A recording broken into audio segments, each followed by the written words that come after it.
Everyone, my name is Councillor Haug and I'm the chair of this committee. I would like to welcome you all to the South Area Committee taking place on the 6th of March at 7 p.m. We have received apologies from County Councillor Goodlife. I will now roll call councillors alphabetically by surname to ensure they are present. Please advise if you know of any apologies. Are you present, Councillor Paige Croft? She actually texted me she'll be late. Councillor Ashton. I'm here, sir. Councillor Davies. Good evening. Good evening. Councillor Dryden. Apparently not here. Councillor Flobert. I think she'll be a bit late as well. Councillor Lee. Councillor Levine. Councillor Levine. Was that Levine or Lee? Levine. Sorry, Olaf. Yes, I'm here. Good evening.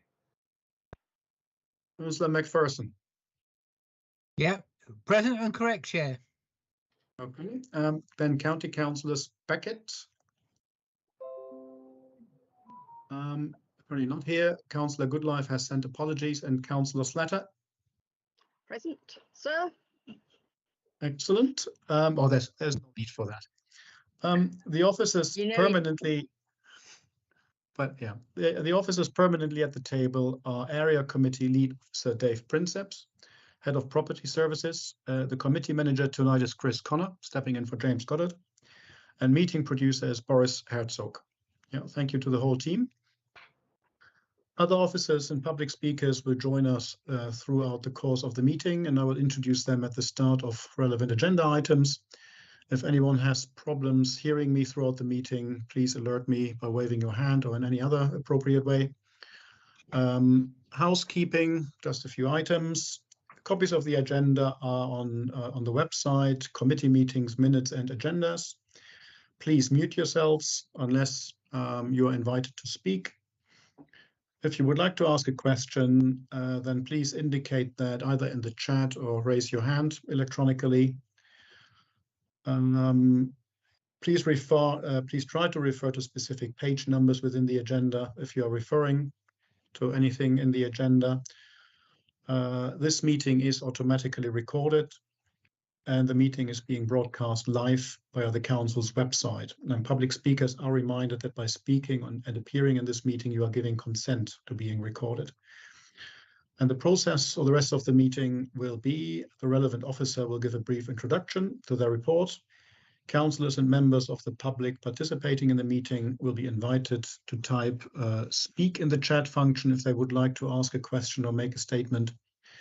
And the committee manager will check the Democratic Services email inbox to see whether any public questions have been submitted and read out if received. For the comfort of councillors, officers and the public, I may choose to call short breaks during the proceedings. If you need a break, then please indicate so in the chat. For example, I'm not actually planning to have any break. I mean, I think we can probably do this in one go. But again, if you'd like to have a break, then please do so. I just realized that apparently Councillor Goodlife is here. Hello, sorry, you were in my script as... I am. I did send apologies, but I have made it. Thank you. Okay, yeah. So now we can move to agenda item 2. Please could councillors declare if they have any declarations of interests and also identify which report the declaration relates to. Are there any? If that's not the case, then we can move on to agenda item 3. And that's the notes of the 28th of November 2022 meeting, which have been submitted to this meeting for councillors to note. If there are any concerns, then please could you raise them now? So we can't formally approve the minutes because we are online, only online and therefore non-decision making. But we can amend them, of course, if anyone finds anything missing or anything wrong. Okay, if that's not the case, then okay, Councillor Davies. Thank you, Chair. I was just going to ask where you would like it noted that the question I posed to the GCP officer at the previous Very good. get a response, or at least did get a response, but not an informative one. No, this is exactly the right moment. Sorry, I was just I sort of got into my routine here and forgot about that. Yes, I mean I had a question as well. So the background is we asked a question at the last South Area Committee to Peter Blake when we got the presentation on making connections. We did unfortunately not get a response before the closing date of the consultation, but we did get a response earlier in January. Would you like to summarize your response? Yes, so regular viewers may remember that I asked about the what interpretation should be put on the 53% of trips being undertaken by city residents statistic, which was quoted in the consultation literature. And I asked for a breakdown of that across hour of day and day of week, just so we could see how that was comprised. And the response I got, I think it was technically speaking before the end of the consultation period, though quite late in the day. The response I got was that apparently the GCP's modelling or data did not contain that information, but that should it be required, they would be willing to consider doing that in a subsequent phase of the project. Thank you very much. I mean, I asked a question about modeling of footfall in the city, and I got a reply that there is information about that in the business case. But I think that's really just for information here. So that's that is now under point 4. So the matters arising from the minutes. Sorry, I don't think I actually announced that item earlier. Are there any other updates, or Councillor Ashton? Thank you, Chair. I think it's a major concern that when we invite officers to come from any agency to a South Area, where we are the advocates for our residents, and we raise legitimate questions about facts they are giving us and ask them to come back, that for some reason they seem to deem that they can dodge the questions or hope that we forget about them. And I think it needs to be registered quite strongly that we are the elected councillors for our wards. And when we're giving statistics about traffic, we need to know where those statistics come from, because otherwise I'll make them up as well. So it's a case of we need to go back to the GCP as a South Area Committee, or I propose we do, and say it's not good enough that they come back after the consultation's finished, that they still do not provide figures and ask us, are we still interested? They need to be aware that when they come and speak to us, we're not some kind of little outfit they can just put under the put the shoes on, that we are here speaking for our residents and we want correct answers. Otherwise, you know, there's no point coming. We don't want to deal in fairy tale replies. So I propose, and again, I propose that as a South Area Committee, we make it quite strongly worded to Mr. Blake that we are not happy with what's gone on. And in fact, we want an apology for what's gone on. And we'd like to have him come back as soon as possible and provide those answers. Thank you. Okay, thank you, Councillor Ashton. I mean, in case of the questions I asked, I mean, he did point me to the information, although late, I mean, in the business case. So it's not necessarily like a complaint I would raise about my question. I don't know how Councillor Davies feels about hers. So as I say, he did reply before the consultation closed, and the reply indicates that information simply doesn't exist. But then I guess there's a bigger question about if that information doesn't exist, to what extent it should have been, those statistics should have been foregrounded in the GCP consultation materials. But maybe that's not an issue for South Area in itself. I think I agree with that. I mean, of course, as individual councillors, we can always get back and make our points. I am not sure, that we as a committee in this case, based on these two questions, should make this point that Councillor Ashton just made. I mean, I put that out there for debate if anyone else would like to respond to that. I mean, if that's not the case. Sorry, Chair, I'm not sure. What is it you're putting out for debate? I didn't really understand what your question was. I mean, we can't, I mean, we are not in a decision-making position anyway. But if I understood correctly, Councillor Ashton proposes that we, as a South Area committee, write a message to either Peter Blake or the GCP. I think these were questions by two individual councillors. I don't feel the need, at least in response to my question, to do that. So I'm putting this proposal now out for debate here.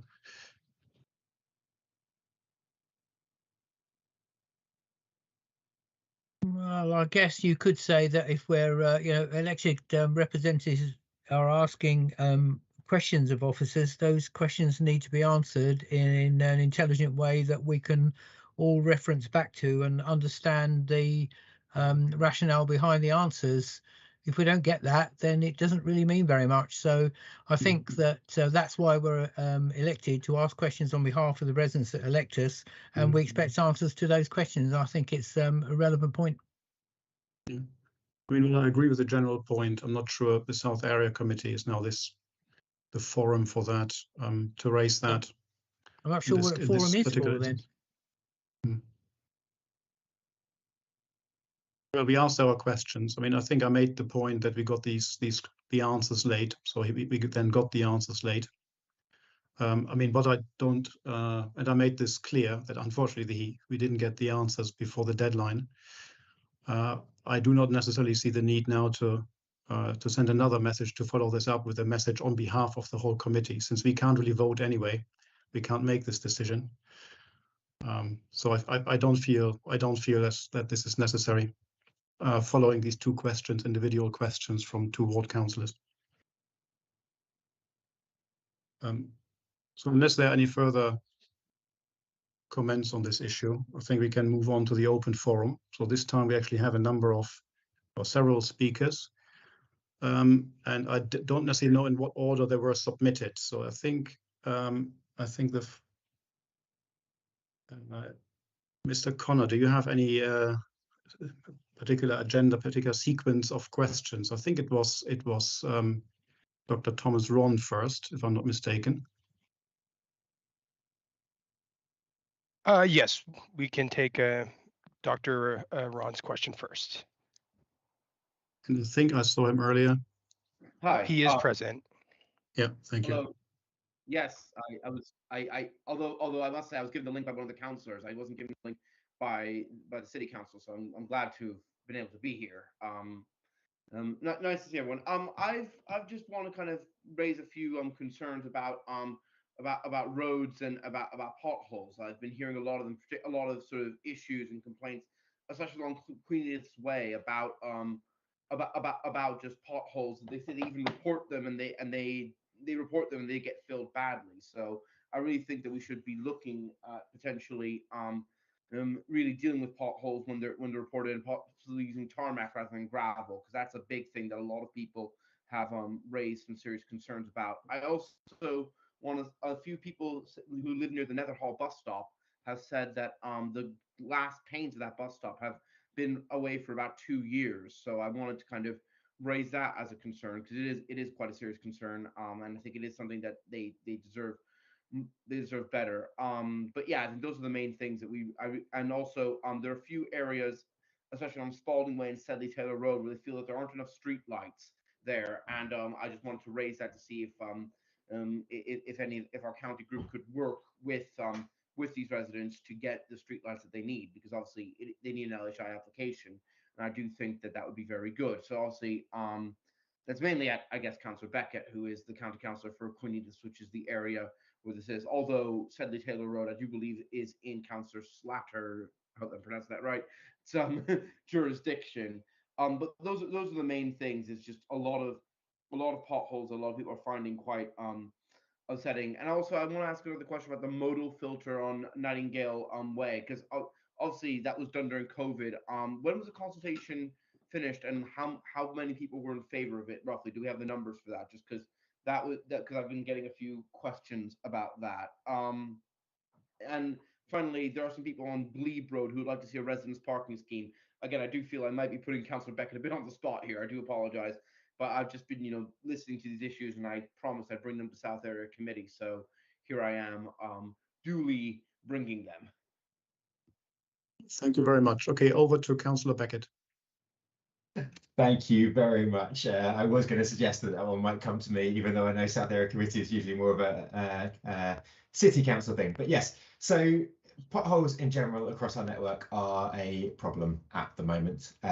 We obviously at the end of last year had a series of bad weather with the snow, and we might actually have it coming up again. And for the benefit of everyone that doesn't know, particularly it's the freeze-thaw cycle that causes a lot of problems for us. So we had those conditions where it was freezing overnight, freezing most of the day, but it melted just enough to let the water get into the cracks and expand out. And every time that happens, they pop out, and we end up with lots and lots of potholes. So it's actually probably the most potholes we've had in a very long time across the county. We have been doing our utmost to get on top of them. So we normally have about 6 crews out fixing potholes. We currently have 10. We have a backlog of about, well, a couple of weeks ago it was 6,000 potholes that are outstanding. It's now come down a bit to, I think it's 5 or just over 4, something like that. That's the number. We're fixing on average about 1,200 a week at the moment. So there is a lot of work going on to fix them as fast as possible. It is a problem though that they continue to open up, and that continues to be an issue. And we've obviously seen, you know, our roads have had historic underinvestment, and that is a problem. What we have been able to do, as you've seen around CUNYs quite a lot, is the surface treatments. So over the last few years, we've had a really big program of surface treatments, which is where we put a new layer of asphalt over the top of the roads, and that helps seal them in and prevent those potholes. Now, unfortunately, we can't do that on all roads. It needs to only be roads where they're not too bad, if that makes sense. And that's why sometimes we get questions where people are like, why are you resurfacing a road that's not that bad? And we've got another one that's worse over here. For surface dressing, they need to be not too bad. If they are too bad, then they need a full resurface. And we do actually have in our ITB budget this year some resurfacing around, particularly, I believe, Hills Road. There's a little bit of Hills Road that's due to be resurfaced this year fully. I forget the exact things. I think it's between Cavendish and slightly further down. I can find out the exact details of that though, so that is ongoing. In terms of LHI bids and streetlights, unfortunately, you've missed the window slightly for this year. We did submit 5 different LHI bids for Queen Edith though, or I did in partnership with other areas. Last year we submitted a street lighting one for Hinton Avenue, which was unfortunately unsuccessful. We have resubmitted that this year. Graham resubmitted that for Hinton Avenue, so fingers crossed on that one. The next window will open towards the end of the year, beginning of next year, so very happy to take any of those away if you would like and work on what we'd like to put forwards. We, as county councillors, are allowed to support up to 5 of them each year, so it's a slight matter of trying to figure out across the ward what's most important. And obviously those are only bids, they're not guaranteed successful. They go up against ones across the city area, and the city is actually quite overloaded with LHI bids compared to other areas. There's lots of improvements that people want for that. So I think, does that mostly answer your questions? Yeah, I think, well, I'll just on the LHI bids, if I send you the people, the name, the addresses of the people who said they wanted them, then I'm sure you can get in touch with them. In terms of the roads, I just say, can we definitely look at resurfacing? There's a big pothole near Netherhall School that is just that apparently has been reported 4 times and it's reopened 4 times. So I think just that was one that kind of really stuck in my head. I did look at it; it's quite a bad one. Yeah, and finally, just a residence parking scheme on Glebe Road. That was one. I think that's also something that they have to work with you on, because that's county, isn't it? Yes, so the GCP is actually leading on residence parking at the moment. They're looking at one in Romsey at the moment, and then they will be looking further along as those come forwards. On the potholes, yeah, just as people are aware, there's kind of different ways that we fix potholes.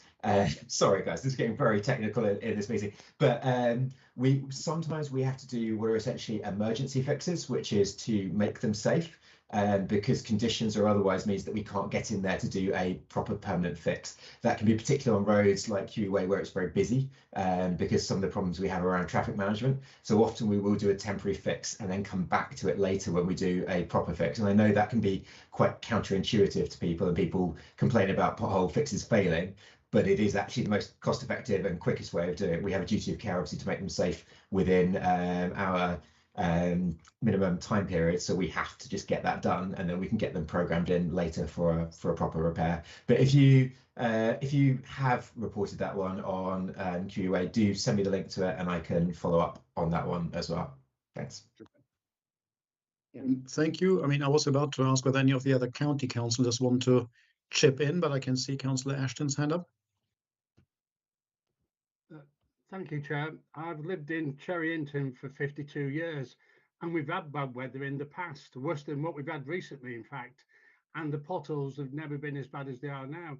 So could I ask the question, the fact that we tender out for potholes now to be repaired instead of having our own crew who could repair all year, and if they saw a bad one would actually do it when they're repairing other things, has that not caused a problem? And should we look again now at what bringing that back in-house?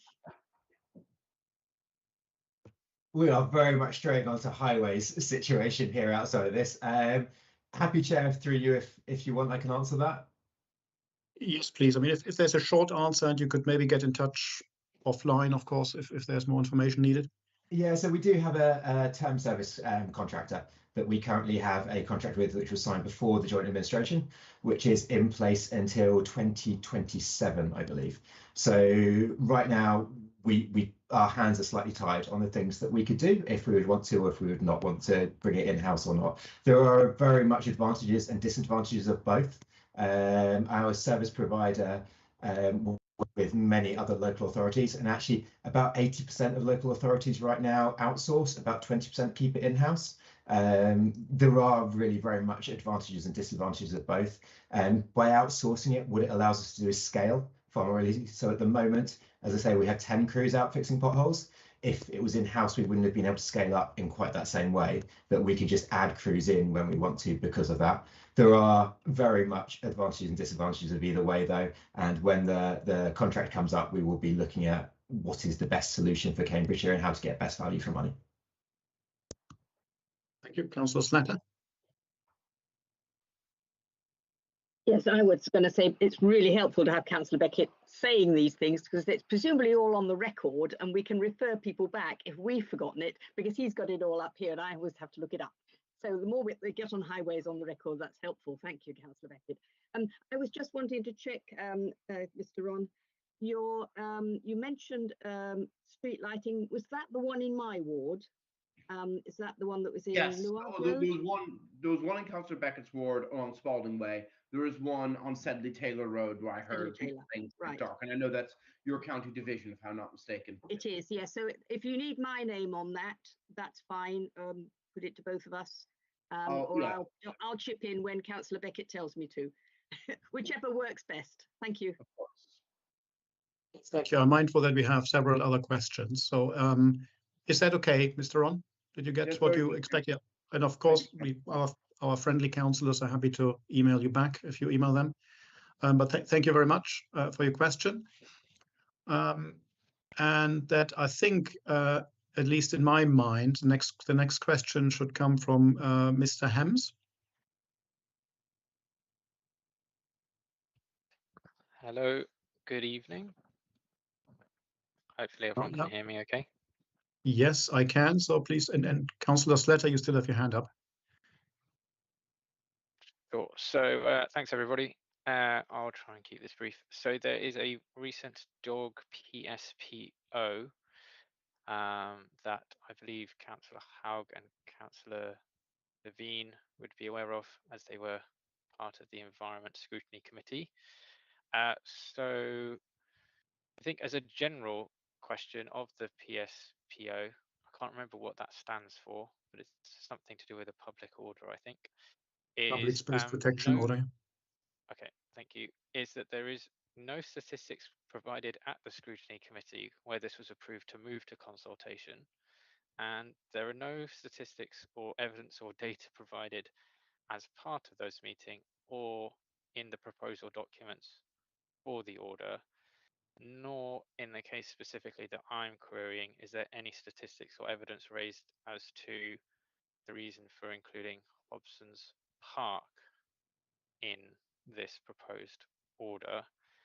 So my query is particularly as two of the councillors for Trumpington sit as I think yourself, Councillor Hag, sits on it, and then does David Levine is your substitute, I think. Have any of these statistics been shared? And I think just to put it in perspective, there are 30 million dogs in the UK. 1 in 3 households have at least one dog, which means there are around 800 dogs just in the play farm development using Statista, which is obviously referenced by the UK government as kind of reliable data. Yet the PSPO says that dog control must be in a problematic state without the PSPO being enforced, but not seen any data to support that. And also the survey that is currently going around, there have been question marks raised about leading questions within that by another person that completed the survey, who's referenced the need for the question should have probably been checked by the Market Research Survey Institute to ensure that the questions weren't leading in one way or another. Just to summarize as a question on the record would be, would Councillor Haug or Councillor Levine been made aware of any statistics to support the proposal to proceed to consultation? Thank you very much. I mean, I think this question should go to me. I mean, I'm afraid I checked the documents online. I mean, the statistics were not provided. I mean, we were basically told the proposal was based on, yeah, I mean, basically complaints or previous experiences. I'm more than happy to ask this at the next scrutiny committee meeting, where, by the way, you can also speak and ask questions.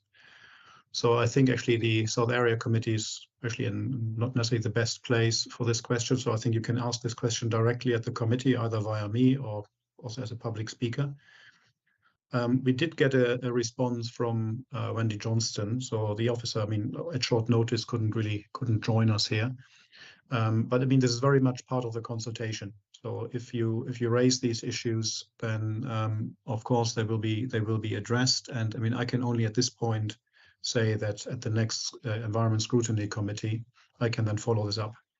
And obviously also I can follow up on your question and see if we can get a more detailed response from the officers. I don't know if anyone else would. Yeah. Okay. Sorry. Yeah. Please. Yeah, I think the biggest query is that a proposal being progressed to consultation stage without any reference to data, and obviously, Councillor, I think Ashton earlier raised, at least somebody provided data, but then wasn't able to support where the data came from. But this proposal has not got any data to back it up.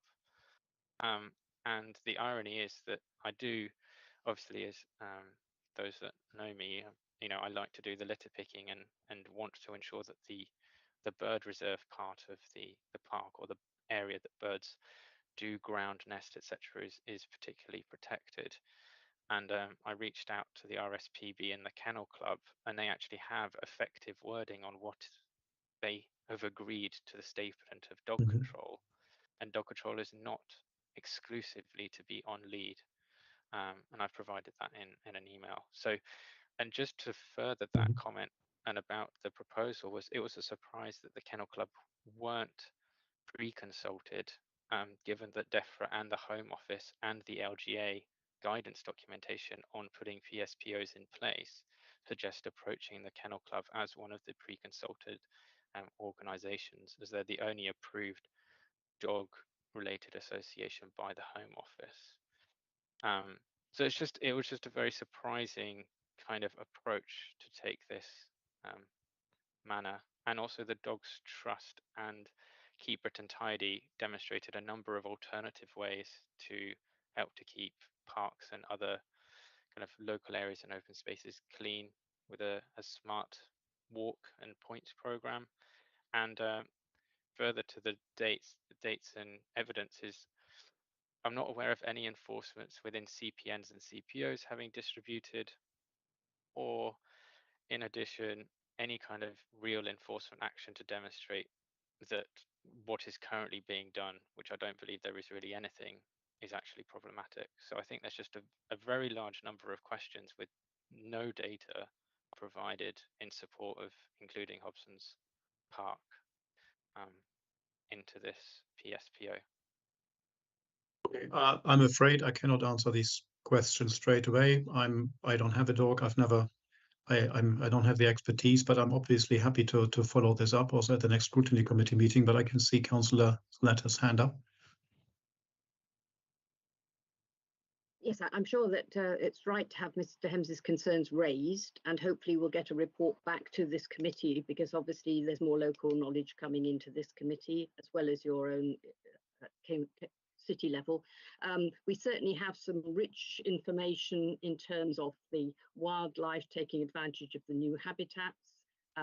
We have bird records going back to 1980, and I know some of the members, some of the officers in the city council, such as Guy, have a lot of experience, but it is very hard to stop a dog finding a skylark nest that you or I might never see, because they're good at that sort of thing, and it is very hard to see how that would not damage the ground nesting birds. We will see just how many are flying this year. It does seem like there's less last year than the year before.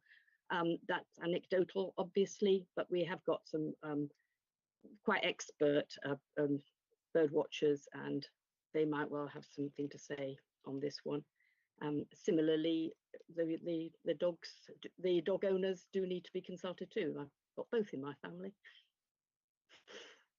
Yeah, my concluding remark would be yes. I mean, I will look into it, and I would like to encourage you to also either join or at least submit a question to the Environment Scrutiny Committee, and I'm happy to communicate more about this offline. Agreed. I've sent it to the scrutiny committee as well, and I'm happy to speak, and I've encouraged them to reach out to the Kennel Club as a consultee. I felt, as yourself and Councillor Velan happen to be representatives of the committee and of Trumpington, and Hobson Park has now just been added to the PSPO, it made sense to make it to your awareness, and any residents that might be joining on YouTube, I suppose, as well. Yes, no, absolutely. I mean, I can also say we did raise questions actually at full council meeting about enforcement, because the number of enforcement officers is not going to go up as was originally planned. So it's not really clear who will actually come out to the fringes of Trumpington to enforce any regulations like that. So that definitely, yeah, it's definitely worth following up. So thanks a lot for raising that, and we will get in touch. I mean, is that in your hand, Mr. Hems? I think, yeah, you've raised a very valid point about the enforcement, is that a lot of these things already exist. I mean, you're not allowed. It's still an offence to dog litter. It's not a new offence. So why just add a blanket one that basically is a blanket curfew on anyone that's a dog owner versus simply targeting individuals, which CPNs and CPOs would more than adequately cover, and actually reduce the amount of stretch on the enforcement team. Thank you very much. I think we can close this item now. So we will take this forward offline, which brings us to the next question, and it's Mr. Colbert. Is Mr. Colbert present? And can I also check whether officers Baker and Cornwell are listening? I'm here. I hope you can hear me. Okay. Officer Baker has indicated she's listening. So yeah, Mr. Colbert, please. Great. Well, thank you, Chair, for allowing me to speak. You suggested it might be quite useful to explain to members of the committee a little bit about our group and what we've done in the past. I was interested in speaking on the section about the area committee grants, but I'm glad that can't be allowed. So my name is Paul Colbert. I'm a director of Trumpington Meadows Delivery and Action Group Limited. We're known locally as TMDAG. We're the Residents Association, and we represent residents in Trumpington Meadows itself. I'll come to my 3 questions shortly. Here's a bit of background. We, like many residents, arrived in Trumpington Meadows from other parts of the UK and were disappointed that there was no real infrastructure or community in place. As a group, we were initially tasked with getting better delivery from suppliers. It was felt were underperforming, including Barrett's for poor build quality, Trinity Estates and Encore for maintenance. We've also worked closely over many months with Inspector Ed McNeil and his local team, including Jamal and others, to seriously reduce the early problems of ASB in Trumpington Meadows, which I'm very happy to report have actually gone down dramatically. Our main task, however, has become clear since there was no real sense of community, in the same way that residents of Northstowe and other new developments will soon find out to their cost. For the last 4 years, we've arranged a Christmas tree and power in the local centre, which is now highly anticipated each year. We've arranged a Chinese New Year event with lion dance on 2 occasions. And we've also celebrations for 5 years of the country park, as well as the Tower of Flowers display in the local centre. We've also arranged a constant supply of food vans to support residents, initially during COVID, but now expected as an ongoing resource. And as a result, we've gained great newspaper coverage in the Cambridge Independent. And during COVID and the restrictions, when people couldn't go out and mix, we took Santa on a personal tour to almost every road in Trumpeton Meadows, giving gifts to children when the residents weren't allowed to congregate together. We took Santa to them. We've done our best to generate a community spirit and a positive feel-good factor in this new development. We were very proud to receive the Mayor's Volunteer for Cambridge Awards 2021 in recognition of, and I quote, the outstanding voluntary service to the community of Cambridge during the coronavirus pandemic. So it's utterly disheartening to be knocked back by this same council with the proposed offer of such a small award under Agenda Item 7 Area Committee Grants 2023-24, given all that we have aimed to achieve here locally. And it does make us wonder why we actually bother. Now, I noticed in the meeting chat, there's a comment that we feel uncomfortable, this is what's being said officially, about talking specific reasons for a nil award, or in our case, a significantly lower award, when groups are not there to have a right of reply in a public meeting. So that doesn't apply to us, because we are actually here, we have a right of reply, so therefore I think I can continue. We asked the committee for a grant of £2,124 for Father Christmas tours across Trumpington, plus a Christmas tree located outside Trumpington Meadows Primary School. And we've been offered £500, thank you very much. But sadly, that is only enough to get a Christmas tree. They've been £400 each time. Our proposed tour across the whole of Trumpington will be similar to the one that we conducted last year, where we visited Clay Farm, where literally hundreds of children and adults swamped us and Father Christmas, who's actually sat in this chair, at the community gardens through Glebe Farm then Trumpington Meadows, and finally Anstey Way and the estate. We could not pitch for funding from the South Trumpington Parish meeting for this event, which is not in their patch. And they have also always generously financially supported us in the past. This proposed event is for mainly people in the city area.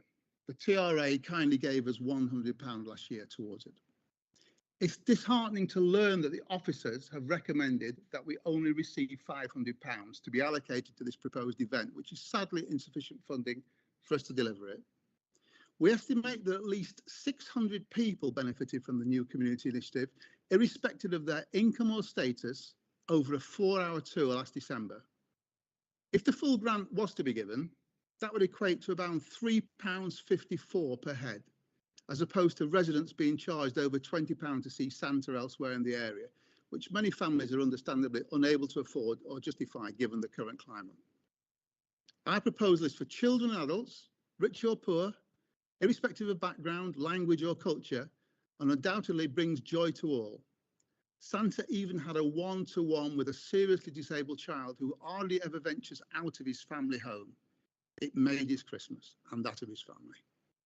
So I wrote to our local councillors over the weekend, questioning why we've been offered such what we figure is a small amount. And you kindly replied to me. And then this morning I received a reply, and I quote, the quote says, the rationale behind individual funding area committee grant funding decisions cannot be discussed at the South Area Committee meeting on Monday. Now I have to say that I find that as quite Orwellian. My understanding is that the area committees are a chance for the public and press to observe democracy in action and to shed a light on public on decisions that are made rather than those made behind closed doors without scrutiny. So here are my 3 questions to the committee. Why was this request for funding, which specifically applies to community development activities and is targeted at beneficiaries, not fully endorsed? You can reply, because we have a right to reply in the public meeting and we don't mind what you say about our application. Perhaps more importantly and more worryingly, why did all members of the committee receive the instruction to put a stop on the discussion about this application at this committee meeting, and by who? So I would suggest at a time when residents and others are finding it incredibly difficult to engage community volunteers, I would argue that it shows the City Council to be unsupporting of innovative community building and community engagement rather than encouraging it. I'd like to hear from the horse's mouth, as it were, about what you think about us trying to build a community and the support we're asking for. Thank you. Thank you, Mr. Corbett. I mean, before I ask the officers to respond, I can see a hand up by Councillor Levine. Yeah, thank you, Chair. And I should say that I had a meeting with Paul, a chance meeting with Paul outside Sainsbury's this morning. Paul and Karen, that was the Sainsbury's in Trumpington Meadows. And thank you, by the way, for the very nice fair trade banana that you gave me. It was delicious, and I'll do my best to avoid treading on the skin. What I was going to suggest, well, I'm not going to comment about the reasons why you didn't get the full grant. I mean, for various reasons, I think we've already covered that that's not going to be gone into in any great detail this evening. But I was going to suggest, Paul, I don't think, I certainly, and I think my fellow councillors don't actually know the details of your application. So it's difficult for us, really. It would be very useful if you could email us the details of your application so we can just have a look at some of the individual items that are in there. Maybe we can help. Can't make any promises tonight, but that would be useful for us. Could you please do that? But by all means, could I just make one comment? In the early stages of the application, understandably, when due diligence was being gone through, there was a question about the fact there are only 3 company directors as opposed to 4. One director resigned. My wife and I are both directors with another director on board, and we have a separate chairman. The difficulty for all people like ourselves and volunteers is getting people to step up to the mark. It's almost impossible to get people to accept directorships. And all our funding is gone through fully by accountants, separate accountants, and we have our own people in place. So the difficulty for us and many others is how you get community involvement. We've only got about half a dozen people, and it's a massive problem, but it has been quite successful, but it also very frustrating because we felt ourselves that although we were in Trumpington Meadows and that was our focus, we wanted the whole of Trumpington to come together. You know, we work with the TRA. They themselves, not speaking out of turn, but they themselves are struggling. And so we wanted to encourage this, and we feel that we're not being encouraged. That's the gut feeling, I'm afraid. Yeah, Okay, can I say anything about that, Chair? Yeah, okay, briefly, please. Well, I was just going to say we need more people like you, Paul and Karen, by the way. It's frustrating finding volunteers that actually want to do things, and you clearly do. I hope you get every success. That's really all I want to say. Thank you. I mean, before we move on, I mean, I would just like to basically say the same thing. I mean, I've praised the work of TMDAC many times, especially the events that are obviously publicly visible. Of course, the question here is who and how are we making decisions about these grants? And we shouldn't just know about your grant. We would have to see all the grants and see who deserves the money the most. I mean, ideally, we would like to fund everything, of course. And in the future, I think any criticism about the decision-making process should probably go to the full council. You could, of course, also make your proposals. I mean, for example, should councillors be involved in the decision-making process, which is a bit difficult anyway. Obviously, we are all biased towards our wards, but should we at least be able to comment on these grants? But before I keep talking, I mean, there was Councillor Ashton and then Councillor Slatter, please. Thank you. Paul, I feel your pain. Thank you. Having been the chair of Cherryington Residents Association, I really feel the pain when you apply for grants and you don't get funding. Our problem is we don't have enough money, and I'm told I have to bite the bullet as well. But I'd like to point out, and this is no reflection on you, but if you look at the total amount of money that's going to Trumpington, I think it's £9,416. So Trumpington is getting a massive share of what's being allocated. And if you look at it, we've got Cherryington and we've got Queen Edith as well. And it concerns me that, again, you know, I have a an association in Cherry Hinton who wanted to do a coach outing for the Old Boys Club, and that one was told they couldn't do as well. And so I think there's a bigger question about how we deal with grants as well, whether or not we should be just divided between the 3 wards and then we work out in the ward who gets that money. Because at the moment, I don't think anybody's very happy about the way things go on. And I know, like you've been said, we can't discuss it tonight. At one time at area committees, when it wasn't online, councillors could make full statements about it, but we've been told we can't make a statement. I have made a statement, so I think I'll get my hand slapped about it now, Paul. But I feel your pain. But like I say, all wards suffer from this fact that we believe we have groups who really are deserving, and some of them do it in a sense without even asking for the money. And when they do ask for some money, they're told they can't get it. So all I can say, Paul, is keep up your good work.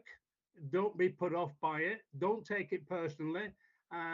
It's the way the system's operating at the moment. And what we have to try and do is find a way of getting this system to operate better for everybody. So thanks, Paul. Brief response. Thank you very much for that. Can I offer Okay. you our play at Christmas if you want it? We'll take the words Trump in the Meadow off the bat. You can have it in Cherry Hinton by any means. It's a community asset. That's what we did it for, and that's important. And you are underspent, as I understand it, but I take on board all you've said. Thank you for your comments. Okay, Councillor Slatter, and I think then Councillor Davies. Yes, well said, Mr. Mayor. And as the first chair of a South Area Committee, when it was all in person, I am unhappy about the change, and it's partly down to Mr. Rees-Mogg, of course, and it might be something that our City Council colleagues might have a think about, but maybe one meeting that is in person and therefore could make decisions and be seen to make decisions. The residents could obviously be online, which does make, it's more comfortable for people to join in. But if it was possible, I think that you'd also find that the councillors are not greedy, and they don't just go by ward boundaries, which are a bit artificial. They often will say, well, yes, I can see that does need it more, but we'll hope to see it back again. And I think people do like to see justice done, and they do like their representatives to be making the decisions as we used to, as Mark remembers. So it may be something to revisit, to find a way round this, because it seems a pity to have a blanket ban on this particular rather personal goings on, which is the grant giving. Thank you. Councillor Davies. I don't care. No, I'm Thank out of you. reach in the county.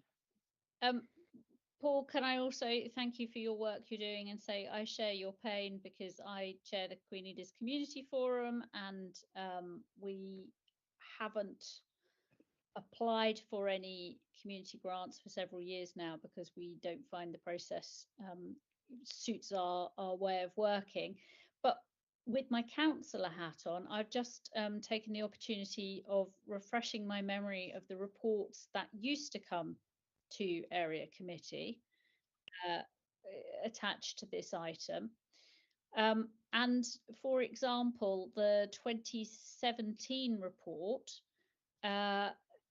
yes, detailed the applications that had gone in and the awards that were being suggested, but also had an officer commentary which went some way towards explaining the decision. So, for example,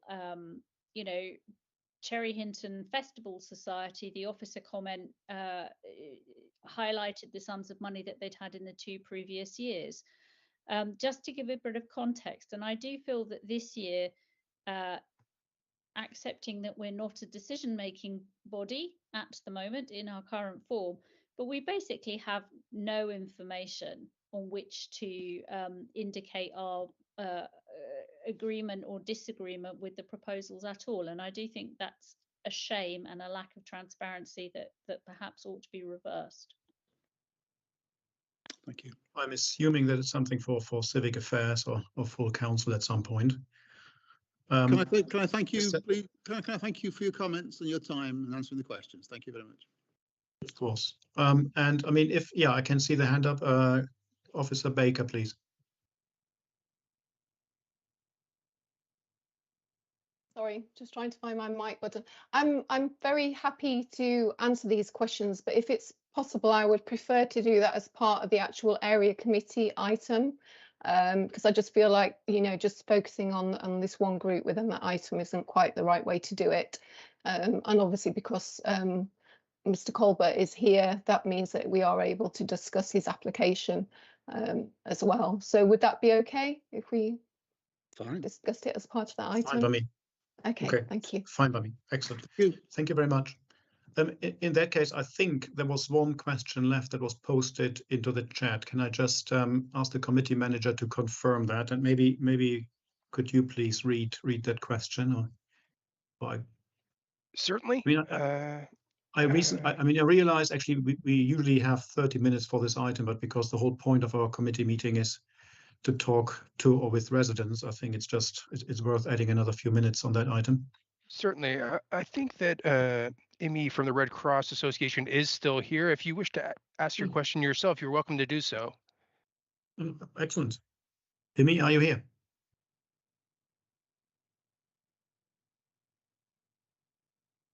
Apparently not. Okay, no, then I will read the question. One moment, please. Also see there is a Mr. Hems, you've got your hand up.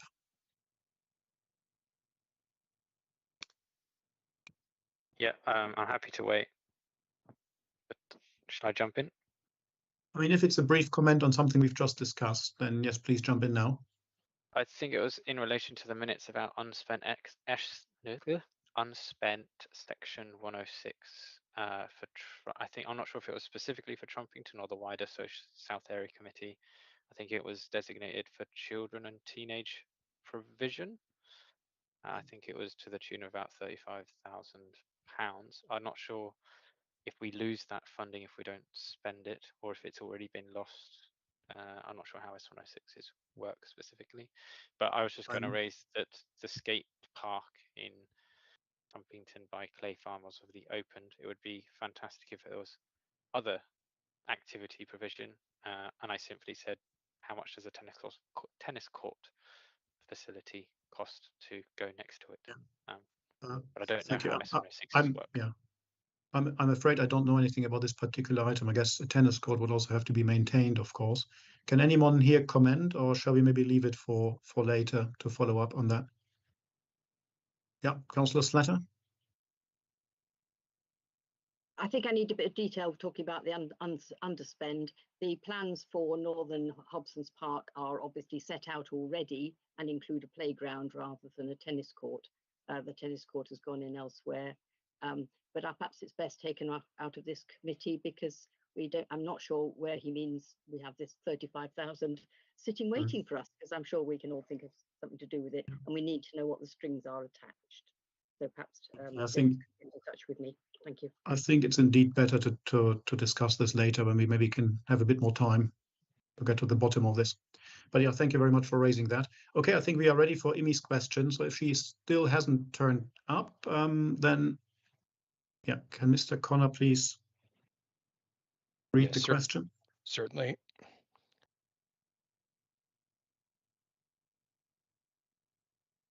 All right.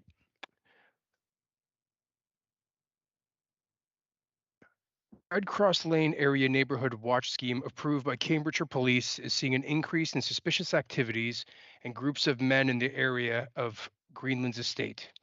With the biomedical and hospitals next door, there have been two noticeable changes in the last month. One, daytime vans are parking on the estate and saying this is because they cannot park on site or go to the hospital. They say parking is reduced and charged, and now vans are too large for the spaces. The vans are trespassing, but other vans and cars are parking around them for unknown reasons. There have been small groups of men in black who seem to go off wandering the local area. Number two, at night, small amount of similar vehicles are coming to the estate to park at 1 to 4 a.m., but no one knows why. Some may be taxis or private hire vehicles, but no one is sure. And if it has to do with the hospitals or something else. The link Red Line Lane to Addenbrooks is bringing in suspicious, antisocial, and possible crime from Trumpington, and is going out through the opening of the public right-of-way to Nine Wells through to the cycle path / park and ride and backwards to Trumpington. What can be done? And this is from IMI, coordinator of the Red Cross Lane Area's Neighborhood Watch Scheme. Well, thank you, Imi, for your question. I mean, is anyone here at the committee at the moment who can answer this? Is it potentially an item for policing and safer neighborhoods? Yeah, it's my understanding that IMI would be happy for me to go back with a written answer at a later date if Okay. if that is something that we need to do. Yeah, I mean, but the question is on record at least. But I can see Councillor Beckett's hand is up. Yeah, I can't answer a lot of the question, particularly around the safer neighbourhoods. I do know that it's been really good to work with IMI, and when we talked earlier about LHI bids, one of the LHI's bids that we put in across Queen Edith was for Red Cross to try and help some of the problem parking they have there. I know it's an incredibly frustrating issue that a couple of years ago, one of the other councillors, Colin, managed to get double yellow lines put in, but that obviously hasn't had the desired effect, and we are still parking on those double yellow lines. It's a particular problem because what happens is that when the parking enforcement come down, the people then very quickly move, and therefore they're unable to give them a ticket, because unfortunately you can't give someone a ticket unless they're observed for 5 minutes, which causes a real problem. I am hoping the LHI bids that we put in might be able to help slightly, but it is a real problem, particularly of Red Cross, particularly related to the hospital. I know just that whole traffic of the hospital and what it causes to Red Cross Lane is, yeah, really problematic. So I empathise with IMI and are doing everything we can to help her from the highways point of view, but I think it also does need that help from the police and social side as well. Thank you. Councillor Davies. Thank you, Chair. I was going to suggest that we separate out the traffic issues, which Councillor Beckett's just dealt with, from the policing issues, which are clearly sort of at the heart of what Imi's raising here, and save that for the police report section of this meeting. I'm happy with that, if there are any, but I mean, also if Imi is happy with a written response, then I think that's also a good solution. Okay, I think that brings us to the end of the public question time. Or have I missed anything, Mr. Connor? I believe that's everyone, if I'm not mistaken. Okay, if everybody is happy with that, then thank you very much for bearing with us. I mean, we overran a little, but I think it was worth it. So I think we had a good discussion, and we can now move on to item number 6 on the agenda, and that is policing and safer neighborhoods. We are joined by Inspector McNeil from the police, Rachel Fairhead from the City Council, and we have a public speaker, Zachary Marsh. I think we should probably start with the report presented by the officer. I mean, I just have a bit of text to read. So the virtual area committee will not be making decisions, as we've heard before. So we will not vote on any priorities set by the police. The police will report back on the local areas of concern they are currently focusing on. Councillors and members of the public cannot change these, but they can suggest ideas or issues for the police to focus on. So please, could Officer Fairhead introduce the item? Good evening, everybody. Thank you, Chair. Good evening. I don't know whether Inspector McNeil's actually here for the policing section. Would you like me to read the report out, or have you had the opportunity to read it, and I'll just take questions if that's okay? Yeah. What would you prefer me to do? I think please, yeah, present your report, and then we will take questions. Yes. Okay, so on the police's behalf, the first objective is around vehicle-related antisocial behaviour and driving throughout the south of the city. There is continued work going on with the police, 2 operations around. Apologies, that's not the. I don't have the update for the vehicle-related antisocial behaviour. Apologies, I thought the police may be presenting that part. other than community speed watch is mentioned in the report. The second objective is around reducing crime and antisocial behaviour committed by young people, and the police have said that there's Operations Guardian and Springboard, which relate to targeted work around specific individuals who are deemed to cause the most harm in these areas. The police have been continuing to visit the families and the individuals to offer support and signpost, refer to partner agencies where required. Proactive and targeted patrols have also been carried out with key individuals being stopped and searched, and criminal investigations are underway. Further to this, that the police have sat on the City Council led peer group and places meeting, which focuses around young people and locations, so hotspot areas that we have, and again targeted patrols by the police have been carried out in areas such as Trumpeton Pavilion, and as a result they've seen a drop in calls to the location.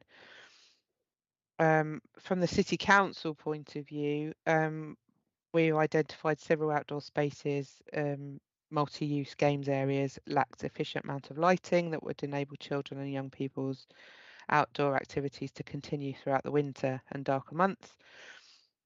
This was having a negative impact on the children and young people's groups, social groups, organised groups that were being run, and they, as a result, we've funded some portable LED lights at Trumpeton Pavilion, which are there permanently, and it enables organisations such as Romsey Mill to run their supervised groups.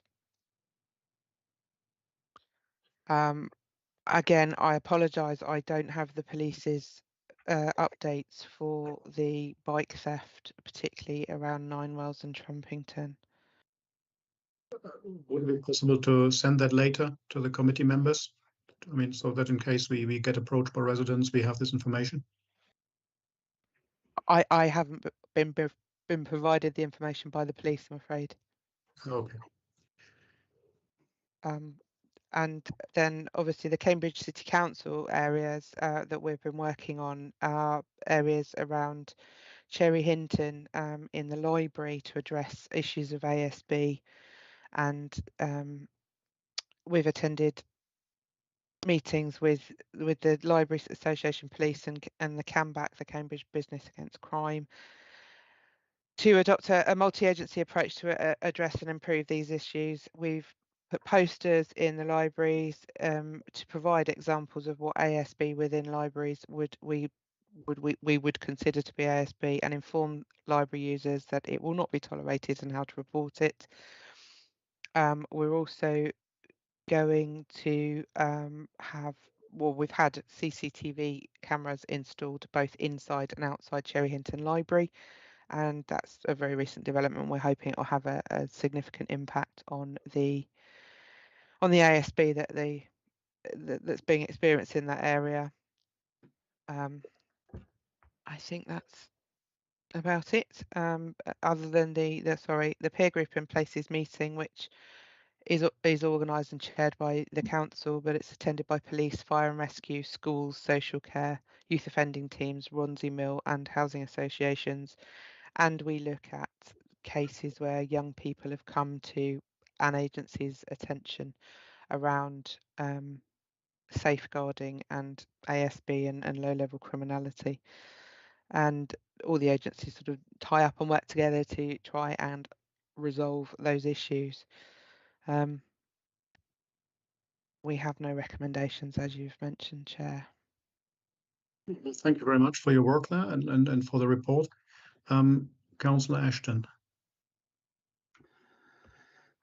Thank you, Chair. I mean, in the past, we would have the police with us and we could discuss our concerns and then try and work out what they were able to actually try and investigate. Now we've gone online, a bit like the grant situation, we seem to have lost all kind of means of communicating our concerns regarding our wards. And we're all aware as councillors, the police cannot do everything. But in the past, when we could discuss in person with the police, we could agree amongst ourselves, maybe, okay, we'll drop that one down and we'll let that one go to your ward to do that. But now I just feel we've got no reports from the police. We've got nobody from the police turn up, and it's almost as though, you know what, we can't be bothered, and I just find that frustrating. When all our wards suffer from antisocial behaviour. I mean, I'm pleased to see that Cherrington Library is now being taken seriously, because when it first came up, it was mentioned it's not a problem at Cherrington Library. So I do feel we need to get representation back from the police in some form at these meetings, so we can make them aware of our concerns that our residents speak to us on a daily basis about. Thank you, Chair. Thank you. Well, according to my script, Inspector McNeil should be here, but I haven't received any other information. So, Councillor Davies. Thank you, Chair. I agree with Councillor Ashton that this does not feel like an incredibly satisfactory way of raising these really important issues for our residents' peace of mind and quality of life. This is no criticism of you, Rachel. I feel you've been somewhat left to carry the can this evening. I certainly find the lack of statistics in these reports now unhelpful. I've just been looking at the recommended website, which is on page 8 of this report at police.uk. I may be being slow, I may need to give it more time, but I can't see that this goes any more granular than just Cambridge as a single entity. So it doesn't really help us understand what's happening in our wards. And there are two areas of concern in Queen Edith. One is Red Cross Lane, which we mentioned earlier, and which I know ought to be on the police and the City Council's website. The other is there's been a succession of reasonably low level but incredibly upsetting and annoying vandalism at Nightingale Garden in Nightingale Rec over the last several weeks. And, you know, I would appreciate the opportunity to raise that and discuss how that could be tackled. And I think my residents would expect to see their concerns and their annoyance reflected in this meeting. So I'm not quite sure what we're supposed to do with this report and this part of the meeting, other than, I suppose, note it and move on. Is that correct?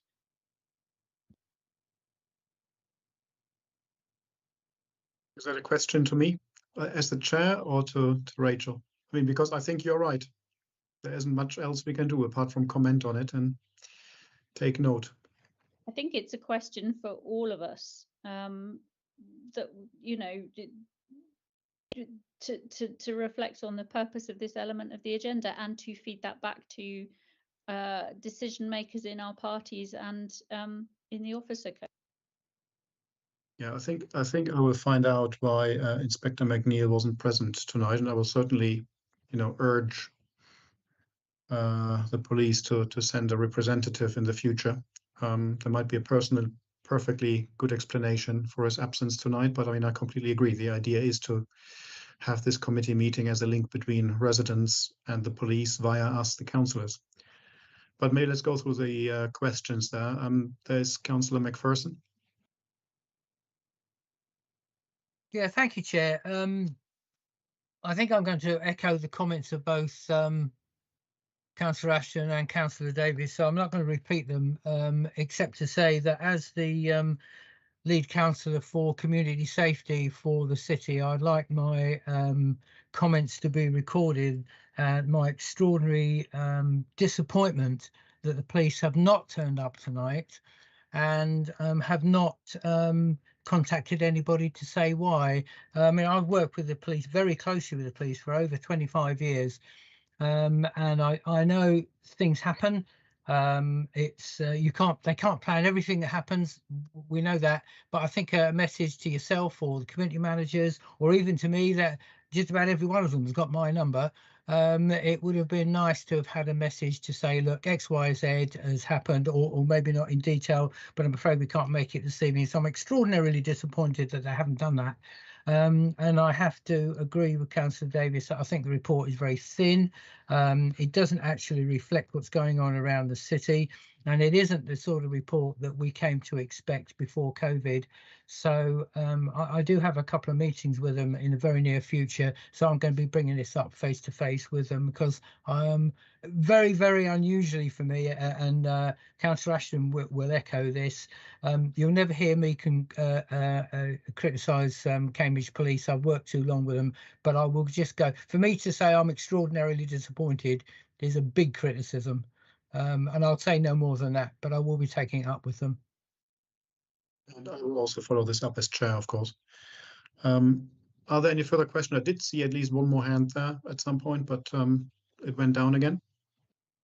Okay, Councillor Beckett and then Councillor Slatter. I put mine down quickly to say that, yes, I was disappointed as well. I also, due to the nature as a county councillor, sit on East Area Committee, and the last one there, the police did attend, and it was really quite useful. So I am, again, very surprised as to why they haven't attended this one. It is, to add myself in there, very, very useful to have them in attendance and able to answer questions.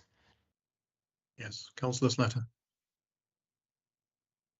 Thank you. Again, another echoing of another mayor. The issue I did want to bring up, and maybe we can at least get it as a question that may be followed up, was the lapsed presence of a police person at the new community college in Trumpington, which when it was built had an office specifically as a touchdown for the police, which they could actually go to, and it was quite a useful base from their point of view. But then the regular, seeing somebody like in uniform and some informal contacts worked really well. Don't expect them to be there all the time, but that sort of regular scene around presence is important, and can be scheduled in and can be, I think, justified as value for money. And I did want to ask if it was going to be coming back, because my grandchildren say that there isn't anything definite at the moment there. Thank you. Thank you. There's Miss. Thank you, Councillor Slatter. And don't forget to put your hand down. And then, and Mr. Hems. Only to second Councillor Sutter's comments as a governor at the TCC, and that would be it. Okay, excellent. I think we've all had very good meetings with police officers on site, but yeah, I mean, if they don't come to this committee, it also doesn't look good for them, of course. I mean, to the public. Okay, are there any further comments on this particular item? And if not, then let's thank Rachel for her report and for joining us this evening. Or is there something still from Councillor Ashton? Yeah, one last word. Yes, thank you, Chair. It regards parking on double yellow lines, which is antisocial behaviour. We've tried the police and they say it's not under them, it comes under the enforcement. And we've tried, and Councillor Dryden's rung the enforcement team direct. And there's a couple of areas in Cherry Hinton which are absolutely diabolical. Now, when the enforcement officers came out once and put the tickets on, boy, did it make a difference. And we keep asking, can they come out to put the tickets back on again? But for some reason, they never come out. So my question is, who do we have to speak to get enforcement officers to come out to enforce double yellow lines, which are a real safety problem in Mill End Road, where it backs onto the high street, where people are parking there and people can't get past, and on Church End as well. So who is the person, the contact who can enforce that? Thank you, Chair. Thank you. Rachel, can you answer this question? Handily, I actually used to work for that team at the county council. It is the county council enforcement team, and they if you have an idea, you can request patrols in advance if you have an idea of what times that this is a particular problem, so they can catch them in situ. So if it's a pattern, school drop-offs or going to the shops mid-morning, or for whatever reason, they can be proactive and sort of be there at that time, and it would just be a question of ringing the enforcement team or emailing the enforcement team, parking services cambridgeshire.gov.uk. I can't remember the telephone number, I'm afraid. It's been some years since I left, but that would Thank be you. my advice. County Councillor Beckett may know more. Thank you. Yes, it's Councillor Ashton, I'm not going to lie, it's a problem across the city. In QE, we see it very much as well. It's the same problem in Red Cross. We see it on Cherry Hinton Road as well, with people visiting the shops. It's a really difficult one to tackle, and it's something that I'm really keen on trying to tackle. I actually brought a motion to our full county council on pavement parking recently as a way to try and tackle it, but it is not a simple thing to fix. One of the most difficult things for it is, particularly with pavement parking, one, it needs to be double yellow lines, because it's actually not an offence currently outside of London to park on a pavement. It's an offence to drive onto a pavement and an offence to drive off, but it's not actually an offence to park on the pavement, which means if you can't catch them, that's quite difficult. Where it's double yellow lines, it is an offence, and they can enforce it. The problem there is that they need to be observed for 5 minutes. So particularly in the likes of Cherry Hinton Road, the problem is people will pop into the shops and they'll be back in 5 minutes, so they'll quickly drive off, and therefore an enforcement officer can't actually give them a ticket within that time. Sounds like what you're having is a problem where people are staying a bit longer, though, where an enforcement officer can give a ticket. That is something that the parking enforcement team can do.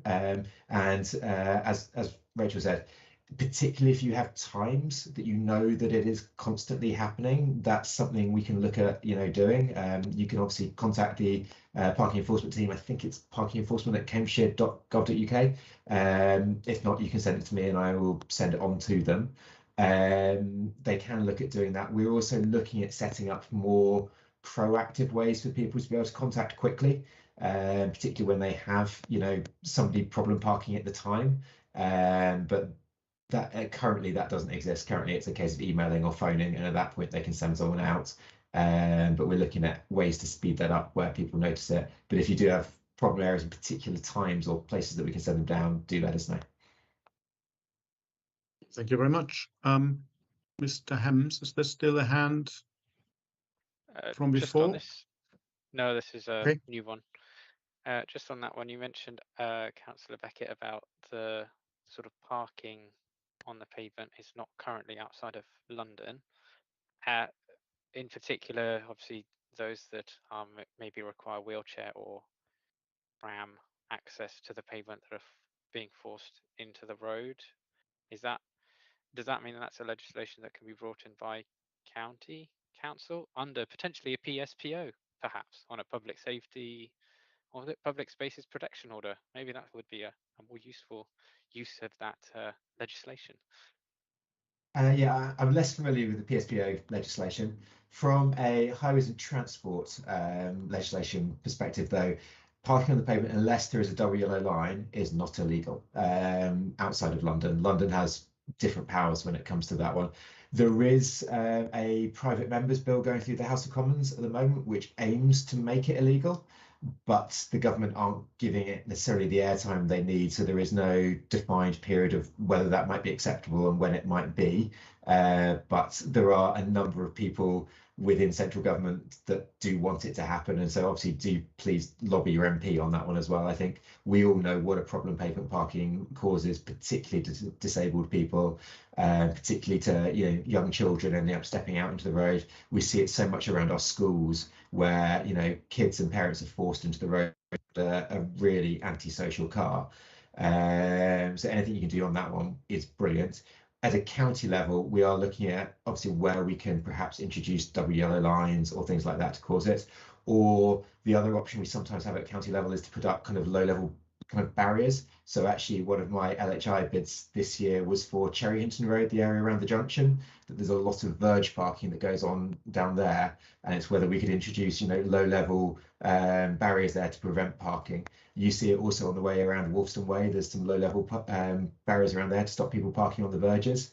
So there are other kind of ways of enforcing it in some areas, but it's a problem across the piece that requires a lot of different interventions. Thank you. And my apologies to Zachary Marsh, who had submitted a public question. It was on my list, but I didn't look at my list, so therefore I forgot about it. But maybe you can go last now. Zachary, would you like to ask a question in person? Or not in person, but yourself? Yes, if that's all right. Absolutely. No, Good evening. I've got two questions, both relating to the reports you've heard. I've been speaking to residents across Cherry Hinton, and over again, I keep hearing frustration and frankly dismay at the lack of lighting on the wreck. On page 5 of the report that was given tonight, it's noted that call outs to the wreck are rare in Cherry Hinton, but from my experience, that doesn't reflect the growing unease of local people about antisocial behaviour in the area. Families don't feel safe using the wreck. It's been a magnet for antisocial behaviour for some time, and police and residents are literally in the dark because of a lack of lighting, whilst these people make our community less safe and less welcoming with impunity. And so I'd like to know why we continue to refuse to pursue lighting on the wreck as a solution to the antisocial problem in Cherry Hinton, around the wreck in particular.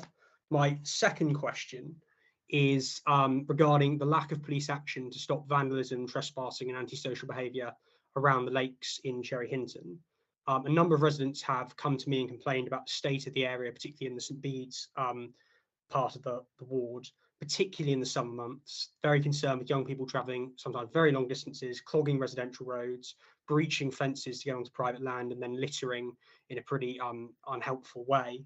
And most concerningly, those residents say that they have essentially been stonewalled by both the police and local councillors, who are just not responding to them, sometimes for months, if not years at a time, about these issues as they continue to get worse.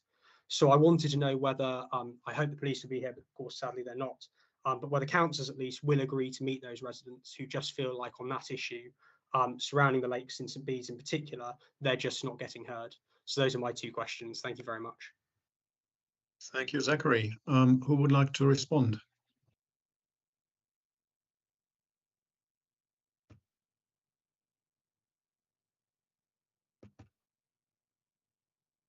Councillor Ashton, please.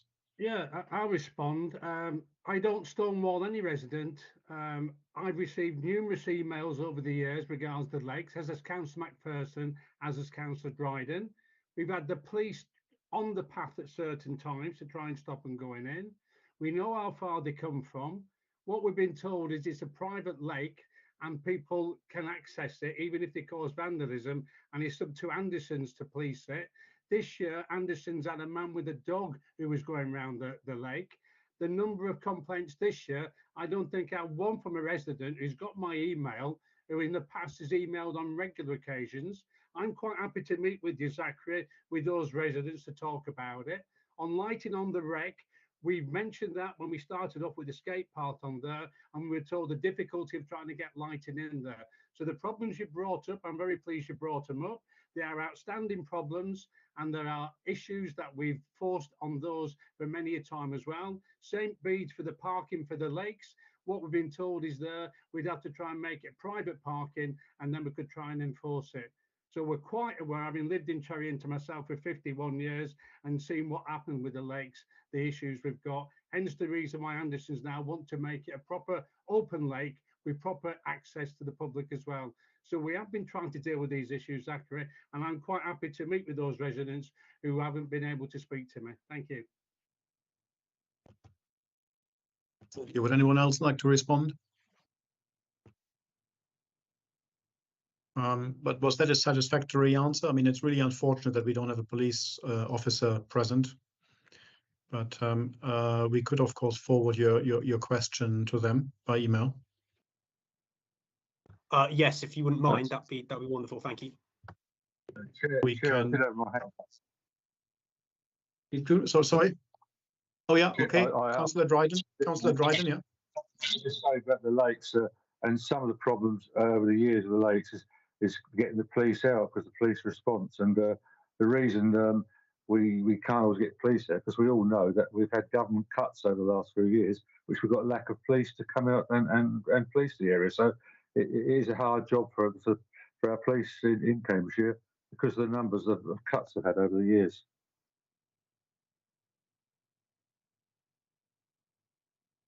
Thank you, Councillor Dryden. Any further comments, responses? Okay, Zachary, are you happy? Would you like to have a last word, or? Yes, no, thank you for those responses. And yes, Mark Ashton, if you wouldn't mind following up with me, I'm very happy to get in touch with you and put those people in conversation, because I think a number are frustrated about the level of engagement at the moment, particularly with the police. So thank you for that offer. Yes, thank you very much for joining us. And can I just ask the okay, there's a comment by Mr. James Hems. Yes. I think just to follow up on Zachary's comment about frustration on police reporting and using the qualitative statement of rare, but not the quantitative statement of what rare actually means in terms of metric numbers, is one thing, and reference to evidence again as a point. But then equally, I think one of the challenges, and if Paul Corbett's still on here, probably can refer to, is people giving up contacting the police or other authorities and organisations due to a lack of response, although Councillor Ashton, I think, or Dryden has pointed out, a lot of that is a challenge due to funding and resources. I think it's a challenge at all fronts. Thank you, Mr. Colbert. I mean, your image appeared, but your hand is not up. Would you like to comment, or can we move on? All I would comment on is that when we work with the police and the local team very closely, and we're quite aggressive with it, we did get closure notices by helping them, and we have, as a result of that, a lot of the ASB has stopped here. We really went proactive, and they were very helpful. Okay, yeah, thank you. Can I just ask the committee manager whether anything has been submitted to the Democratic Services mailbox? There are no further questions in the Dem Services inbox. Okay, thank you. In that case, we can move on to agenda item 7. And I would like to thank Rachel again for the report and for joining us. Thank you. Have a good evening. Yes. And agenda item 7 is the area committee grants 2023 to 24. We are joined by Julie Cornwell, Community Funding and Voluntary Sector Manager, and her colleague Melanie Baker. Okay, I just see Councillor Ashton's hand up. Declaration of interest, Chair. I'm the chair of Cherry Hinton Residents Association. Thank you. So can I ask either Julie or Melanie to introduce the item, please? Hello, Chair. I'm going to introduce the item. Thank you. So this report provides a summary of the Area Committee funding applications which have been received and assessed for consideration for a South Area Committee funding award. The demand for funding this year was very high, and we received £17,639 worth of requests against an available budget of £17,297. It is recommended that £14,861 of awards are made, and these are listed in Appendix 1. It has been a challenging process, and our grants criteria has been rigorously applied to ensure council funds have been awarded to those groups who submitted a strong application, demonstrated a good fit for our funding priorities and a high level of need. Following the publication of this report, all South Area applicant groups were emailed and sent the link to the agenda and this report. Councillors were also invited to contact the grants team prior to this meeting if they wished to discuss individual funding decisions. The rationale for specific funding applications will not be discussed this evening, recognising this is a public forum and it's not the most appropriate place to discuss and share sensitive or confidential information regarding a group, for instance, around their governance arrangements or financial status or the quality of a group's application. I should add that obviously we will be able to discuss Trumpington, Delivery Meadow and Action Group's application since they're attending. Where a nil or reduced award has been made, this is due to one or more of the following reasons. The grant scheme outcomes and or priorities were not adequately met, poor or sufficient identification of need or understanding of the beneficiaries was not well demonstrated, concerns around quality or viability of the project, the activity was not targeted at beneficiaries living in the South Area of the city, the proposals were the remit of another service, fund or organisation, the organisation was ineligible, the inclusion of inappropriate costs, for instance, equipment-only requests, the organisation did not demonstrate the beneficiaries could fund the activity themselves, and lastly, the financial need of the organisation was not demonstrated, or there was an over-reliance on community grants funding. We'd like to invite councillors to comment on the recommendations, and this will in turn inform the final decisions as to where the South Area Committee funding will be allocated. And the Community Funding and Voluntary Sector Manager will approve the final awards and ensure the decision notice is submitted accordingly. Very happy to take any questions from the committee. Thank you very much. Thank you very much, Melanie. Councillor Dryden's hand is up. Yeah, but Councillor Ashton gave a declaration of interest, and I'm also a member of the Cheriton, I'm the committee of the Cheriton Residents Association, so I thought I'd better mention that as well. Thank you. Thank you.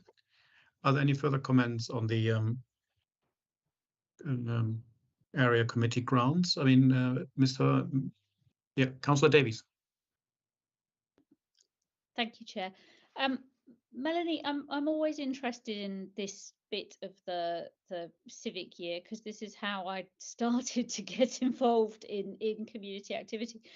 And I'm particularly conscious that this is certainly the second year without a successful bid from Queen Edith's. It feels like it's a very reactive process, that people come to you or don't come to you and make applications for money, and those are successful or unsuccessful. Going forward, how do you see this area of activity sitting alongside the reshaping of the community development team, such that in future years there might be more groups coming forward from areas which are currently very conspicuously underrepresented at the moment? Yeah, I think we're quite aware as a team of the shortcomings in the process at the moment that the process works, that there's an opportunity to apply usually once, because the funding is fully allocated at the start of the year, and obviously groups that may come along further down the line in the course of the year then are not able to apply because potentially the budget has been fully allocated. So that is something that, as part of a review of the community grants programme, we are looking at that and whether there are improvements that can be made to that process, so that perhaps there might be, 2 opportunities to apply during the course of the year, rather than having this one opportunity at the start of the year. Shall I move on to Trump? Oh, sorry, is there another question? I was going to say I can move on to the Trumpington. Since Paul is here, and Paul, are you happy for me to share the reasons? Is that okay? Sure. Can that be minuted then? Sure. Yes, absolutely. Just before you do that, I noticed that there is an underspend of £2,436 of your budget of 17,297. Just before you tell me about why we didn't get some of that, what do you do with that underspend? What actually happens now going forward? Well, that underspend will be that, and any other underspends that we have from the other areas will be pooled, and we will consider. We're happy for councillors to promote that, to make that known within their areas, that there is still funding available. Any groups wishing to apply will need to fill out a form, and they will be assessed in exactly the same way as any groups that were applied by the deadline. So they'll go through the same assessment process, and they will obviously need to demonstrate a need, demonstrate the outcome that they're going to achieve through delivering their activity. So it isn't actually just a one-off process. It can go on longer than a one-off. Well, it depends. Usually it's the case that the funding is allocated in this one round. So it usually is a one-off process, because that tends to be the case, that it is virtually all allocated. Sure. I'm happy for you to mark our homework. Please go ahead. Okay, no problem. I haven't got a red pen. I've got a blue pen. Is that okay? So obviously we did it has already been touched on about one issue about the directorship of the group, because there is a requirement for 3 unrelated directors, and I think we had some recent email correspondence between yourselves and another member of the group where they mentioned that you had taken on a new chair, but they hadn't taken on a directorship role, so you still only had the 3 unrelated. You still didn't fulfil that criteria. I'm sorry to interrupt. If I was to stand down, for example, and there are only 2 directors, it's not a legal requirement to have 3 directors. If we It's a requirement of our funding that we need 3 unrelated trustees or directors. But the thing is, though, having said that, we are happy to make an award to yourselves, and we would still need that requirement to be fulfilled, but we can make an award to yourselves, and then it would be a condition of that the funding wouldn't be released until that aspect had been addressed. So we try and work with groups as much as we can, try not to make things difficult, unnecessarily difficult. I absolutely appreciate what you've just said there. Unfortunately, with the current climate, ourselves and the Trumpington Residents Association are finding it, I shouldn't speak on their behalf, but I know for certain they themselves are going to get directors. So it appears that in the short stroke long term, we will be unable to quantify that. I mean, we have separate accounts with a separate accountant, and as we've always delivered on budget or under budget. So I would ask you perhaps to look at your criteria. Obviously, you have to do due diligence. I understand that completely. Equally, our track record of delivering a fairly high quality, given our showbiz backgrounds, we always do it very professionally, which is why we have to make sure we tick all the boxes in terms of health and safety, working with children, professional drivers, and all that sort of stuff. So, unfortunately, because of that criteria, it's highly unlikely that we'll be able to manage to do this in the whole of Trumpington. We will, of course, do it in Trumpington Meadows, but we tried to integrate the whole community, and sadly, that is not going to happen. I mean, I would say, obviously, the event isn't until December, is it? So that does give you a bit of time. That assumes we're still here in December, doesn't it? Okay. So anyway, moving on to the other reasons. So the other reasons were the limited measurement of impact of the activity, and how it reduces social and economic deprivation. We could really see the value of the activity. It sounded fantastic. We can see how it's been a great success. But as far as our funding goes, increasingly now with the cost of living crisis, and really needing to focus and target our funding where it's most needed, one-off events, obviously, as I can imagine, they're really powerful and memory making, but in terms of a sustained long-term ongoing impact, this kind of activity is obviously limited in that respect. Could I come back on that, please? May I come back on this one as well? Okay, yeah, sure. I don't know how you can, I mean, basically you can't quantify how good an impact it has bringing a community together, because the idea is that we pop into 4 different areas. So, for example, at Clay Farm, they had their own small event, and Santa was the highlight of it. And so these are going to happen in other areas of Trumpington. So from my perspective, and the bigger perspective of the Trumpington area, surely encouraging the growth and the interrelationship between these new communities that had no support when they came together. How do you quantify that? Because it's unquantifiable, but it's really important. Yeah, okay. So another reason was the lack of funding from alternative sources for this activity. The income and expenditure was based solely on council funds. We expect groups running this sort of activity to seek sponsorship where possible, or look for other sources of funding. So, for instance, approaching local supermarkets for the chocolate gifts for the children. Also, even things like, shaking a bucket on the event can raise an awful lot of funding to offset costs. Given the cost of living crisis, we felt it was inappropriate to use the council funds to pay for professional elves and a Santa. This came in at £824, and we felt, given the popularity of the event amongst the local community, which obviously the application, describes, this role could be performed by volunteers for free, as happens in many other communities across the country. There was also some issues around accounts and recognition of previous awards that had been made, and this is a requirement of our funding that previous awards are recognised in accounts, and groups are required when they sign their grant agreement to agree to this. And also, they're always ring-fenced, they're always shown in the accounts, and they're shown as such. Well, our community accountancy manager examined those and wasn't satisfied with the information that was provided. And then Sorry, we'll talk to our accountant about it. Yeah. Sorry. And then the accounts information that has been provided also indicated that the group had reserves that would mean that they could at least make a contribution towards the cost of the activity. So when we looked at the award, we could see the value of the activity, but we felt, with bearing all those things in mind, the fact that we're in a cost of living crisis, the fact that our funding needs to demonstrate how it reduces social and economic disadvantage and really targets those in need, that we felt we wanted to make a contribution to the activity to allow it to happen, but it wasn't going to be possible to support it at the full level requested. Right. Okay, I understand that. I'd just like to come back to you on one thing. You were talking about that we have funding there and to contribute towards the cost of the activity. Trumpington Meadows Delivering Action Group was specifically set up for the residents of Trumpington Meadows.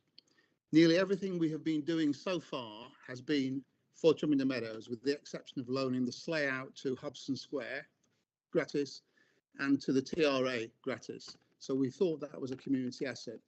Our constitution does not allow us to use our funds in the greater Trumpington area, nor does it allow us to use any of the South Trumpington Parish meeting money in the area. Therefore, we couldn't apply any of our own funds.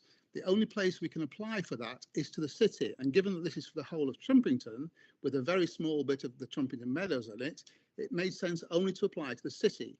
So we couldn't contribute towards that whatsoever because it would breach our constitution. Okay. Well, I mean, I think in the past when you've applied to us for funding as well, you have included funding from other sources as well. So, yeah. I'll go back over that and check. Thank you for your response and thank you for coming back to me. No problem. Thank you very much, Melanie, and thank you very much, Paul, for this discussion. I mean, I can see a few hands up. I mean, maybe I should ask Julie to comment first. I mean, maybe she just has something that others might then also be, take into account in their responses. So, Julie, would you like to jump in? Thanks. I probably can't answer Paul's questions any more eloquently than Melanie, but I did really just want to stress that, we have such a huge pressure on our budget. As you know, we had over £1 million to spend in the main grants pot. That was oversubscribed by 150%, thereabouts, could have been slightly more.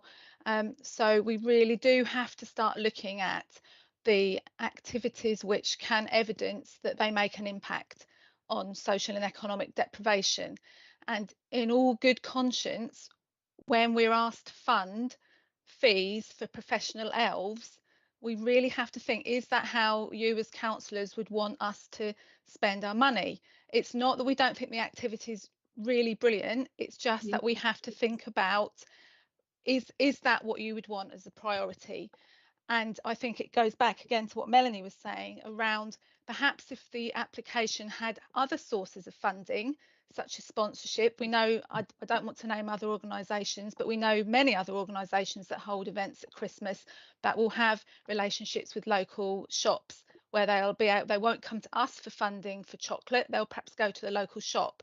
So I think that's really the point, that we're trying to stretch the council funds as far as possible and really target it at areas of greatest need, and where we can then come back to you in case at any point you're asked to cut the grants budget. We can say, but look at the impact. These are the statistics. This is the anecdotal evidence that we're able to present back to you to say, this is why we need a grants fund. And when we get applications that say we're unable to gather statistics, and then we compare that to applications where they can provide quotes and statistics, we have to weigh that up, and it's just part of a process. But it's not to say we don't think the activity's got value. It just might not have such a stronger fit. You've just gone. Sorry. I'm so sorry. I'm probably waffling on anyway, so I'll just summarise it to say we have to try and fund the applications which have the greatest fit to our priority. The priority that council has set, which was reducing social and economic deprivation. It is not a reflection on whether the activity is good, it's a reflection on how it fits with us. And in terms of the question... I lost the circuit then, my apologies. Yeah, you were frozen as well for a second. In terms, just one final thing, in terms of the question around trustees, we do need to have 3 trustees or 3 directors. This is not a requirement that's just exclusive to the City Council. all grant funders will require that. However, we do allow groups to go to a hosting group because we know it's difficult to sometimes meet all the requirements of a funding organisation. We can allow other groups to host the funds. So that's perhaps a conversation for outside of this this meeting. But we're just doing our best to try and allocate the funds where the greatest need is. I understand. So, Chair, could I just come back very briefly on that? Professional elves and Father Christmas. The reason for that is that we're a small group with very few people who can support it. There is a big health and safety issue here because Santa, i.e. me on this occasion, got absolutely mobbed. These people that we have employed locally when we have our own Trumpington Meadows event with the City of Cambridge Brass Band and other things, are professionally RCB, they're checked in terms of all aspects of it. So it's a real safety imperative that we don't use amateur people to do this, because we stick our neck on the line when we do these sort of things. So all we have to do is to ensure that everything, every aspect of it is box ticked. So they may say professional elves, and they are professional and they have been fully checked out. That's why I think that's important. I don't think I need to go any further that way. Yes. Thank you. I mean, if I could just make a quick comment. I mean, I think several times this evening already people asked, so how do you quantify this? You know, what are the data? And of course, I'm a scientist myself, but I mean, I know how easily you can start arguing about things that are much more quantifiable than what we are talking about now. So I do not envy our officers that they have to make these judgments. Of course, they have to be transparent. I mean, I'm not saying they can do whatever they like, but it is not easy. And at some point, there is a point where we just have to also trust their judgment. But of course, I mean, yes, by all means, it should be transparent, and we should, of course, all have our say. Okay, so thank you very much. So I think the next on my list is James, Mr. Hems. I think it was, I'm not sure if I'm allowed to comment, obviously, because I'm not part of TM DAG, but do I first need to ask Paul's permission to make a comment? No, by all means, James, go ahead.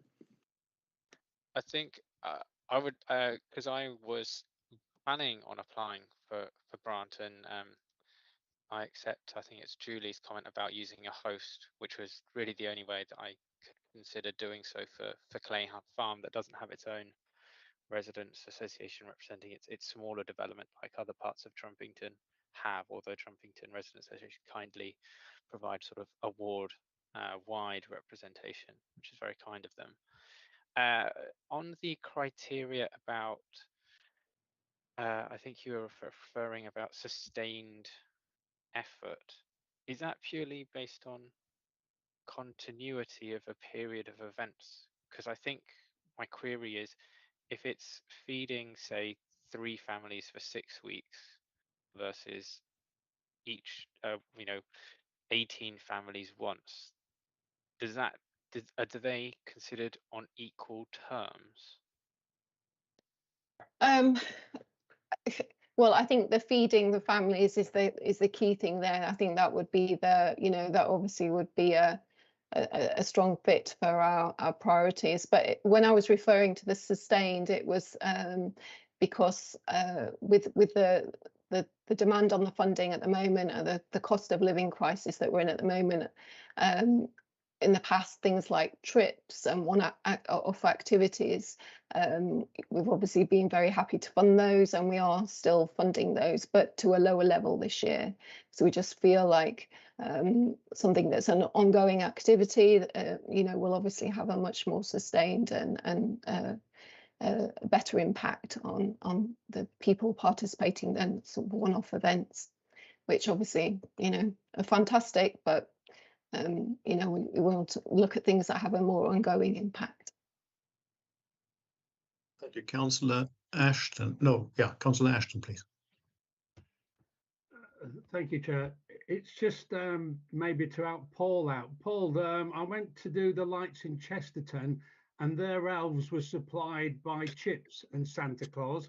So again, just a way of trying to get round, can you squeeze any more money? Maybe if you have a word with the Chips team to see whether or not they could come over and do the elves, that would reduce your costs. So as we've said earlier, if there's money left, you could try and actually then squeeze some more money out of the council that way around.